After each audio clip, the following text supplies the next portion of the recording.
Trying to reconnect. Hey everybody, happy Wednesday, January 31st. Welcome to the TED Show, episode 106. I am with the beautiful Amanda Perla. Welcome to the show. Let us know that you can hear us and see us, because that's always my biggest fear, because Amanda has an amazing message and I want to make sure that she gets her story out. So Phil Warren's on, so let us know you can, anybody who's on, let us know you can hear us and see us, and I'm going to try to pull stuff up so that we can all look together. All right, look, it looks like it's going. Here we go. All right, so welcome to the show. Thanks for having me. I'm so excited that you're here, honestly. Oh, you guys can come in, you don't have to leave. Oh, you do? Good to see you, bye. So I have guests, sort of guests. Sounds good, thanks Shirley Stamper.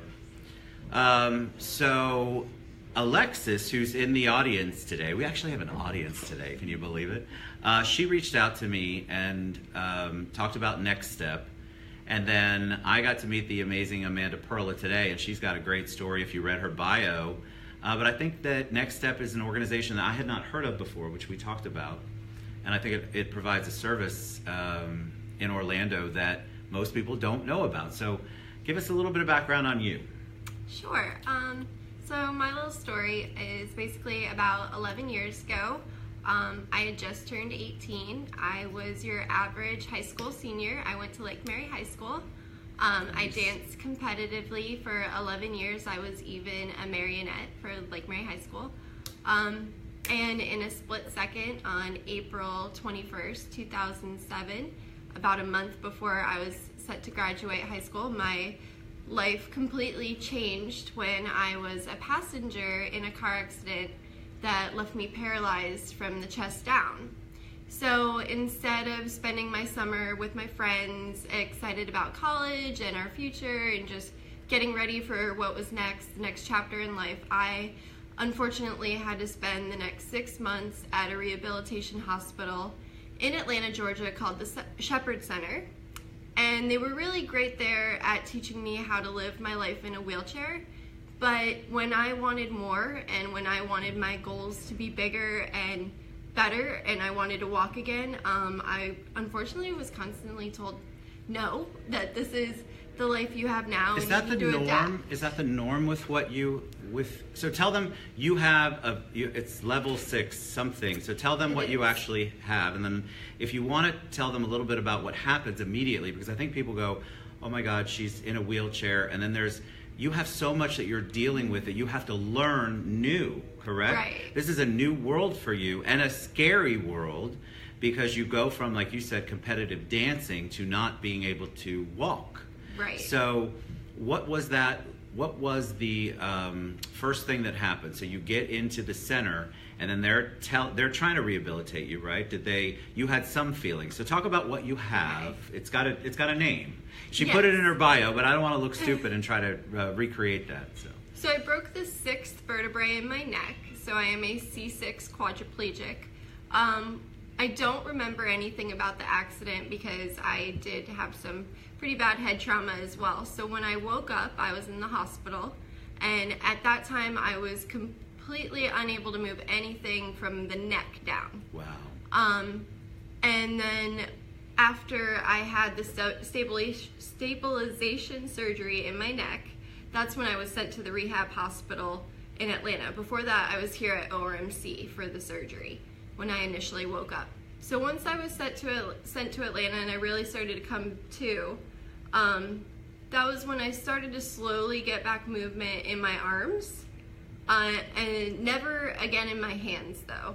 And so the things that were harder for me to process though was not being able to walk, but I couldn't understand why I couldn't sit up, why I couldn't feed myself, why I couldn't brush my hair. It was just like I couldn't even raise my hands without them falling at that time. So in Atlanta, it was all about learning how to live life in a wheelchair and nothing else. So I'm fascinated, so I'm going to ask questions that people Sure. are going to go, Dad, why are you asking that? But so your brain is, I know you're there, and I imagine your brain's like, oh, of course, you think you can raise your hands, you think you can use your hands, and Right. but there's obviously a physical disconnect there, and so that's got to be incredibly difficult, and you're going through, I assume, a lot of physical therapy. Occupational therapy. I was going to say occupational therapy. But you did regain some because you said that you were neck down for a while and now you're chest down. Yes. So in the hospital, those 6 months, I was able to regain a good use of my arms and shoulders, a little bit of trunk and back, but mainly I am paralyzed now from the chest down. I lost all feeling from the chest down, so that's another really weird thing to get used to, is not being able to feel someone's touch anymore. You can't feel temperature, like even getting in the shower. So all things you kind of just gotta learn to adjust and look out for. So that is, the occupational comes in there too, because they're really reteaching you how to live with what you have. Yes, they're called activities of daily living. Yes, ADLs. So you start learning all of that over again. It's literally almost like being an infant again and learning how to just live life again. And how did you keep your, because a lot of that, so you're dealing with the mental, you're dealing with the physical part, but you really have to keep going. You have to every day wake up to this, deal with it, try to figure out how you're going to live your life in a different way than you're used to. So there's got to be an entire mind thing that you have to adapt to or figure out how you're going to do. How did that all? I think being a competitive dancer helped me a lot because I had a really strong drive to get better and to want to get up and go to physical therapy every day and make the best out of my situation. And on top of that, I was just really lucky to have the family that I have and the friends that I have and the support system that I have.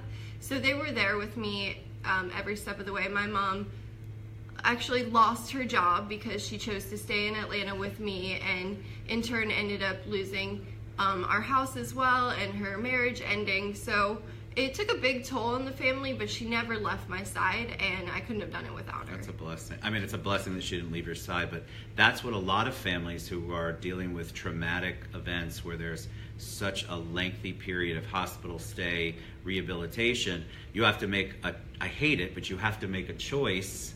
And obviously you want to be there for your daughter, your spouse, anybody. And so that's so unfortunate and sad that you have to be faced with that. It is, but I was really lucky because there were so many people I was in that center with that were left there alone and didn't have the support that I have and didn't have the love that I had. So I think that really helped me get to where I was when I came out of the hospital and where I am today.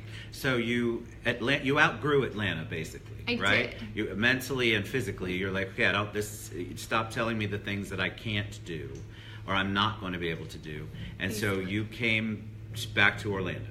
Yeah, so at first they kind of just say, okay, your insurance has ran out, so we're discharging you next week and you're going to go home. And it's like, well, what do you do next? And they honestly told my mom to put me in a nursing facility if she couldn't figure out what to do with me. And my mom, of course, was like, no, my daughter's 18 years old. She's not going to live in a nursing facility.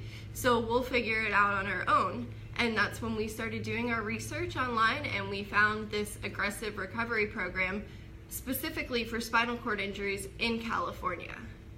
And that's how it kind of all started. My mom started taking me to California to be a part of this program, and we just knew right away, this is what I need to help me get better. And then we realized that other people need it too, especially here in Florida. So what was it about it that you knew? Like, obviously they didn't put any constraints on whatever you think you can do. They weren't telling you, no, Amanda, I can't do it. That's got to be part of it, right? Because that's the hard, I can't imagine. So you're basically given almost like a death sentence, or this is the best your life's ever going to be.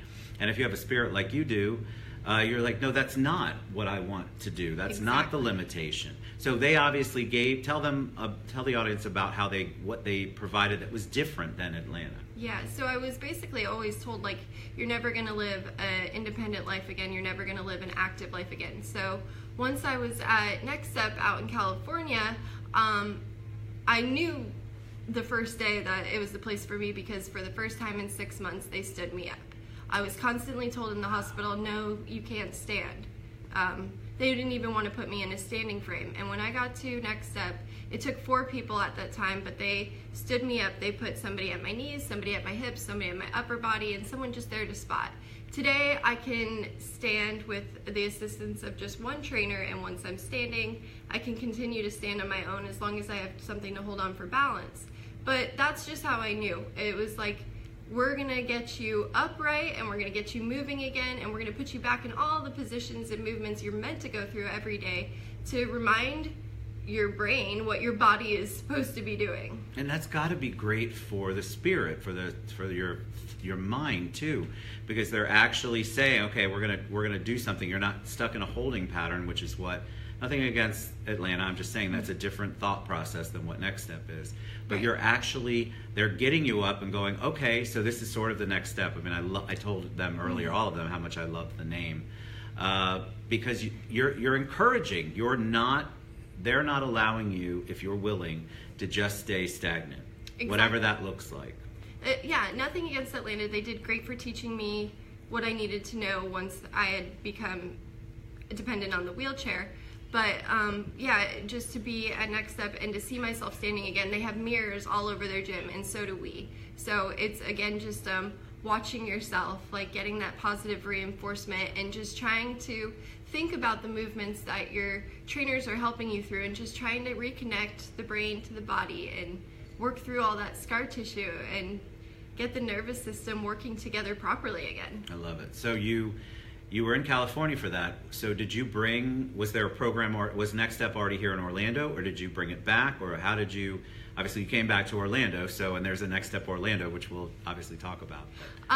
No, that was the thing. There was nothing here in Orlando. That's why we were traveling all the way to California, because there was no type of aggressive exercise-based recovery here. Everything was insurance driven and everything was limited. So I kept making these trips out to California, and I kept meeting more and more people from the Southeast, and we just realized there was such a need for it here too. So my mom got with the owner, and we opened up NextStep Orlando in 2009. So it's been here 8 years. So we were talking about yeah. that. Oh yeah, that's right, 2018, Ted. I can't do math this afternoon, apparently. Well, not until May. That's right, not until May. They're Years, almost 9 years. It's interesting because until Alexis reached out to me, I hadn't heard of NextStep.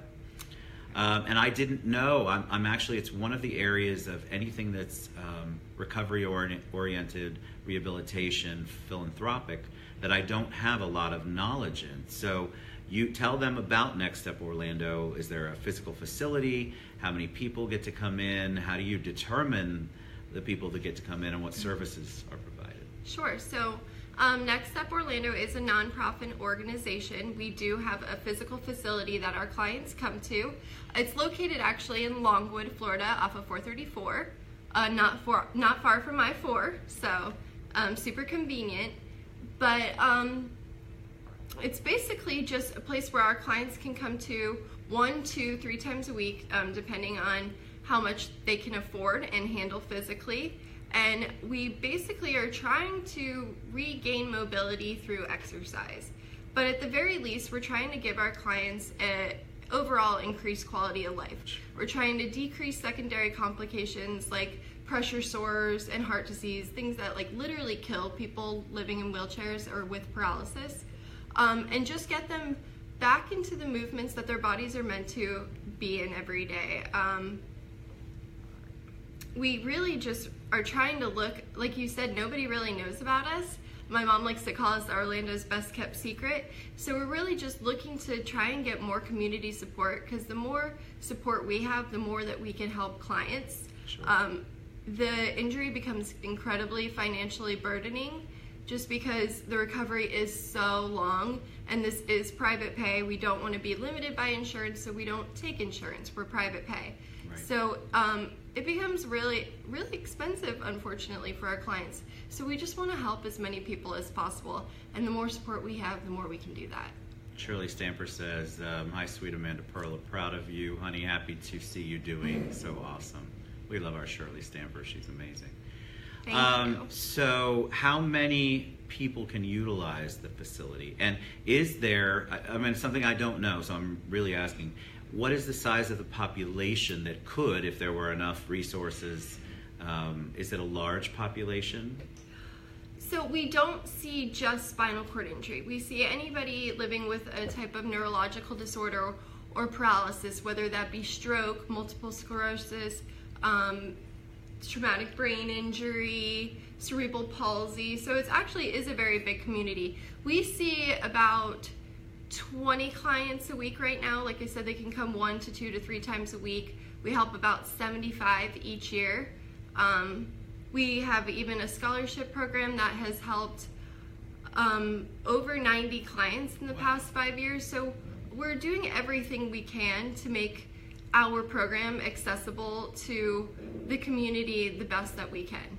So what is the greatest need? Because I think people don't, a lot of times it's with anything philanthropic, anytime somebody, it could be cancer, it could be spinal cord injury, people don't know what the needs are. Mm-hmm. They don't know what specifically NextStep needs, or what the clients that are going to NextStep need. And of course, you're always in a fundraising mode. You're always in trying to make sure that you are able to provide those things. So what are some of the things that are the most important for NextStep to have so that your clients can get the best out of it? Just again, like the community support, we hold events all throughout the year. So we would love to see different members of the community coming out, maybe even volunteering, sponsoring, just getting more involved, sharing our stories. We're all over social media, just to get our word out there, get our name out there, so that again we can help more people. Maybe ask like maybe again. So for example, like there are people. So you have fundraisers, for example, where especially like let's use example for downtown. People have an immediate need for blankets, or people have an immediate need for something, but there's probably equipment, there's probably wheelchairs, Absolutely. There's probably something like that, and so you have an immediate need for that. What are some of the things that would help that people could donate? Obviously, you want people to donate money, trust me. That's really the bottom line, because it allows them to buy the things and help the clients with the things they need. But sometimes people want to figure out how to give something to the organization. Yeah, exactly. So on a greater scale, we're always looking to fundraise for the state of art of equipment. Unfortunately, all of it is so extremely expensive right now. Our big fundraising goal is to be able to buy the, hold on one moment, Kristen, Power Step. What is it called again? I'm sorry. It's the Power Step. It's basically a body weight support system that allows us to put our clients over the treadmill or over ground and to simulate walking with them again. And we're doing this because we want to be a part of the Christopher and Dana Reeve Neuro Recovery Network, and it's one of the pieces of equipment we need to have to become one of their certified facilities. And it's really important. Gait training is incredibly important for our clients. Treadmill training is incredibly important for our clients. Again, just, you're meant to walk. You're not meant to sit. So we're trying to get our clients up and going through those motions that they're meant to be doing every day. So not only that, but we always have lots of little equipment that any type of fundraising goes towards. We are a nonprofit, so there is no savings account. Correct. Everything that we raise, any money that we have, goes directly to our client assistance fund or to the equipment that we need. And I think that's what people don't understand, that okay, you're in a wheelchair, but that has so many components to it, and your life, your house, where you might work, where you might stay, everything has to have something special to it. Your vehicle, how you get from point A to point B. And so there are so many pieces that if you're not don't have the injury, you don't understand. Right. And we've got somebody, Thomas. Hi, Thomas. He said, "Tell us how our good friend Corey Sparrow has come." Corey is great. Corey is one of our clients that actually has a brain injury. He has been a great supporter, client, friend of the organization basically since the beginning. He unfortunately had a mishap with his accessible van, and like you said, because these things are so needed by us and so specific, he was unfortunately out of the recovery program for over a year because he had to fundraise all over again to get a new accessible van. But he's back and he's doing great. That's awesome. And Thomas also said Alexis is awesome. That's what he said. She is. I love it. All right, so, and that's the thing. I think people don't realize it. It's, if our car breaks down, we take it to the dealer and it's fixed, usually under warranty, maybe. This is a completely different thing, and that impacts everything that they're trying to accomplish. So if your accessible, which I learned this today, accessible van, your accessible vehicle gets broken down, it's not just getting the battery replaced. You have to get everything replaced. And it literally sets you back miles. Right. And that's got to, again, it's back to the mental part of it. You've got the mental thing, and it's any kind of setback. You're going as strong as you can. You're being as positive as you can. And honestly, with what you're dealing with, that in and of itself is a daily challenge. And you always have, all of us do, but this is an extra. Come on. This is so much mind, really staying positive. And so when you have that thing thrown at you, it's very frustrating, and it's not an inexpensive thing to fix. Right. So we're raising money. I say we, because we have a golf tournament coming up. So talk about that, because there are lots of ways, and we're going to give all of the URLs at the end, and they're going to share all of their contact information. We had several people. Rebecca came on, and she said she'd love to figure out how to donate and be a part and raise funds. Thank you, Rebecca. But tell us about the golf tournament. So this year's golf tournament will actually be our 9th annual. It will be held at Red Tail Golf Course in Sorrento, Florida. There will be breakfast, there will be a hot lunch, there will be lots of raffles, lots of beverages, and just a whole lot. She said that for me, since I've only mentioned it 400 times. Thank you. And just a whole lot of fun. You'll get to meet clients, you'll get to meet other people a part of our organization, and there's a whole lot of ways to get involved. You can volunteer, you can sponsor, you can donate, you can get a foursome together. Just come out and be a part of the good time. I love that. And we'll post all of that information when we share the video. So what parting words do you have for them? First of all, I want to tell you that it's so amazing what NextStep is doing, and the fact that you're such a positive advocate. I think this is the person who's not in a wheelchair. What I think, and I think a lot of people feel the same way, we feel gratitude that we have what we have. We're able to walk. We take a lot of things for granted, and you all don't take anything for granted. And I think there's a big lesson there. But share any last words of wisdom with them. Well, that's a great one. Just don't ever take anything for granted. I know I did, and I think that's just normal. That's just the human thing. But once you realize how easily and how fastly it all can be gone in a second, it's a very big life lesson.